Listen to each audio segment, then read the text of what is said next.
If you were diagnosed with a terminal illness, would you want to go to sleep and not wake up or be made to suffer every day for the rest of your life?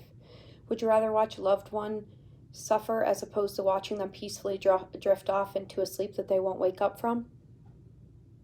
Working in a nursing home, I have seen death and suffering firsthand. I have held the hands of patients that cannot stop crying because they just want the pain to stop. I have witnessed families crying over their loved ones suffering through the end of their life. Did you know that 70% of terminally ill patients would prefer to die at home, but only 25% actually get to?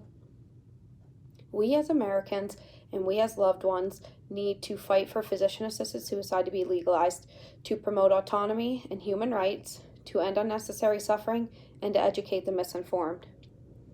Autonomy is the right of self-government.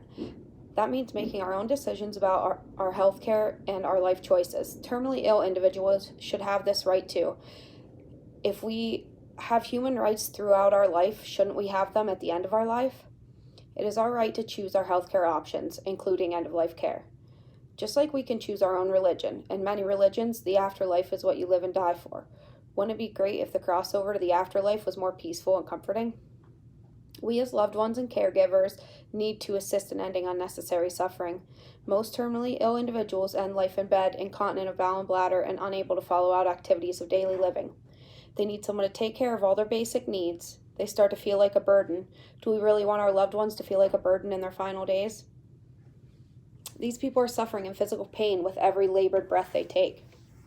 It is our job as fellow human beings and loved ones to educate the misinformed on physician-assisted suicide. Many people are against physician-assisted suicide because they're simply misinformed. They don't really know much about the subject. Many say it's a slippery slope, but with the safeguards in place, it is not any bigger of a risk to anything else controversial in the world. The safeguards set in place are that a patient must be diagnosed terminally ill by two different physicians with less than 6 months to live. They also must be deemed competent by a psychiatrist to make such a decision and be at least 18 years old or older. That information was brought to you by the Death with Dignity Act of Oregon. There are 9 U.S. states that have laws in place regarding physician-assisted suicide, but wouldn't it be great if all 50 states had laws to end the suffering of terminally ill individuals? Americans need to educate others, enforce autonomy and human rights, and assist in preventing unnecessary suffering.